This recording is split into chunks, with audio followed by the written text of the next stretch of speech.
기후변화와 해양오염, 남획 등에 의해 줄어들고 있는 수산자원, 특히 해양 생태계 파괴와 방사능 노출 등으로 인해 안전한 수산식품에 대한 관심이 급증하고 있다.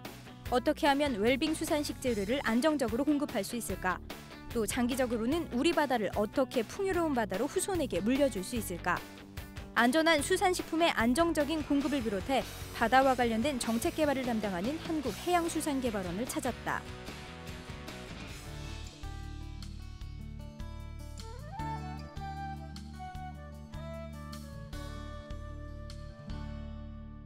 최근 자원시장의 화두는 바다인데요. 세계는 앞다투어 바닷속 자원을 얻기 위한 노력을 기울이고 있습니다. 삼면이 바다로 둘러싸여 수산 생명산업에 유리한 우리나라의 자원 활용은 어떤지 들어봤습니다. 저희 한국해양수산개발원은 수산을 비롯해서 해운, 항만, 물류, 해양과 같은 바다를 중심으로 한 모든 국가정책과 전략을 연구하는 종합적인 해양수산 정책개발연구원입니다. 우리나라 국민들이 건강한 생활을 영위하면서 활기찬 경제활동을 수행할 수 있도록 안전한 수산물을 공급하는 데 최선의 노력을 다하고 있습니다. 특히 최근에 해양오염이라든지 남획이라든지 이런 것 때문에 감소하고 있는 수산자원을 잘 관리하고 보호함으로써 장기적으로 안정적인 수산물 공급하는 데 최선의 노력을 다하고 있습니다. 그리고 앞으로 후세대들이 이 수산물에 대해서 안정적인 공급을 받을 수 있도록 추가적인 연구도 수행하고 있습니다.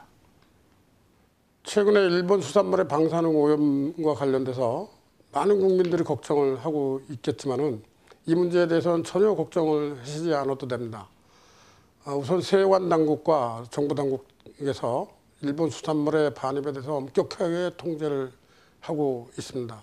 반면에 일본 수산물에 대한 전 세계적인 걱정과 우려 때문에 일본 수산물 식당에서 이 부자재를 공급하지 못해서 우리나라 수산물로 식품 부자재를 공급을 하고 있기 때문에 이런 기회를 이용해서 우리나라 수산물이 한층 더 수출을 신장시키고 발전시킬 수 있는 계기가 될 수 있으리라고 봅니다.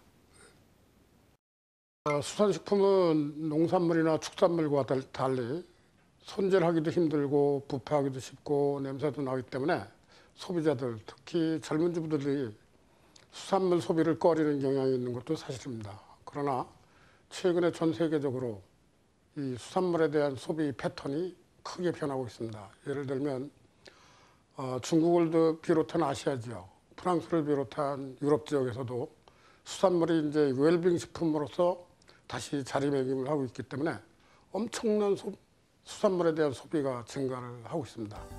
이렇게 소비자들에게 수산물이 인기를 끌면서 수산물을 주제로 한 밥상도 주목을 받고 있습니다. 자라나는 아이들을 위한 영양간식 수산물 밥상, 공부에 지친 수험생들을 위한 수산물 수능 밥상, 수산물로 건강과 미용을 챙기는 수산물 미인 밥상까지 모두 제철 수산물의 맛과 영양을 활용한 밥상입니다. 수산물에는 단백질과 지방, 칼슘, 비타민, 미네랄 등 여러 영양소가 균형 있게 포함되어 있기 때문에 가능한 식단인데요. 수산물 중에서도 등푸른 생선은 살아있는 오메가3 건강식으로 잘 알려져 있습니다. 등푸른 생선이라고 하면 고등어, 꽁치, 참치를 말하는데 이 등푸른 생선들에게는 EPA라고 하는 에이코사 펜타안산이라는 특수한 물질이 들어있습니다. 이 EPA는 불포화 지방산이 많이 함유되어 있습니다. 그래서 지방의 응고를 막아주고 혈액의 응고를 막아주고 혈전 형성을 방지해주고 그래서 뇌의 발달에 영향을 주고 있다고 알려져 있고 성인병에 특히 좋은 효과가 있는 것으로 알려져 있습니다. 최근 바닷속 자원을 활용한 화장품이나 건강식품 등을 자주 접하게 되면서 바닷속 생물들의 경제적 그리고 건강학적 측면이 부각되고 있는데요. 그 속에서 우리 해양수산물의 비전을 찾아봤습니다.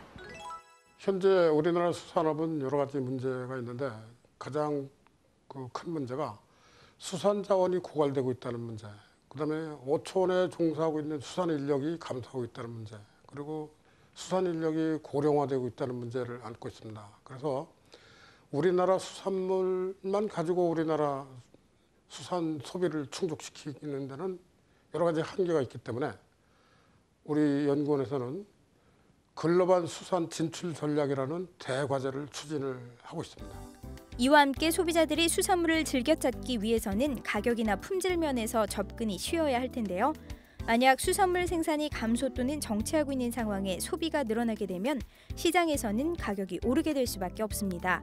고품질의 수산식품을 소비자가 시장에서 적기에 구매할 수 있도록 수급 조절을 통해 가격을 안정하는 노력이 필요합니다. 또한 믿을 수 있는 수산물을 위해 어장에서 식탁에 이르기까지 수산물 이력제, 수산물 품질 인증제, 친환경 수산물 인증제 등 정부에서 인증할 수 있는 수산물 유통량을 늘려가는 정책도 방법이 될 수 있습니다. 예, 저희 연구소에서 우리나라 수산 발전을 위해서 아주 특별한 연구들을 많이 하고 있습니다. 첫째는 우리나라 수산업의 글로벌 시장 진출을 위해서 3개의 포럼을 운영을 하고 있는데, 첫 번째는 한국 아프리카 수산 포럼이 있습니다. 여기는 우리나라 수산 양식업자들이 아프리카 지역에 실제로 투자를 해서 양식을 하고 그 양식된 수산물을 당해 국가에 공급을 하고 나머지는 국내에 반입하든가 세계로 수출하는 그런 정책을 서로 협력하기 위한 포럼입니다.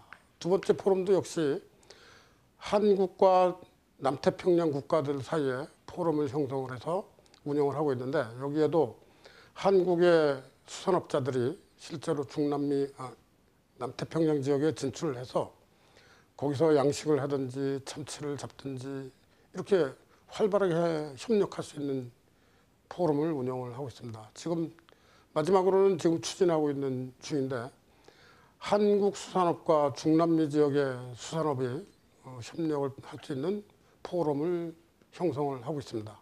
여기서는 남미 지역에서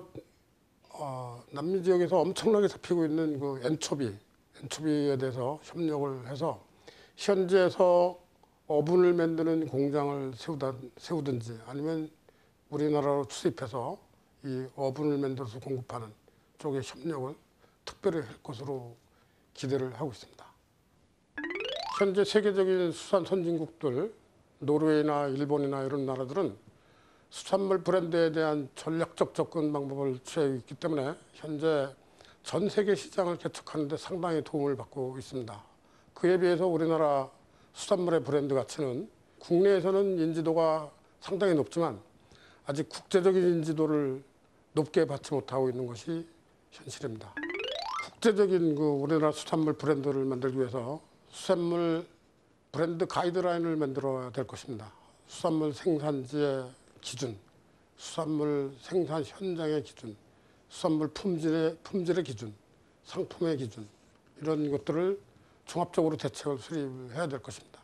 이를 위해서 한국해양수산개발원에서 이 우리나라 수산물 브랜드화에 대해서 보다 정책적인 연구를 강화를 하고, 또 수산 현장에서 수산물을 생산하시는 업체들, 그리고 수산물 정책을 수립하는 정부 당국의 긴밀한 협조가 필요할 것으로 보입니다.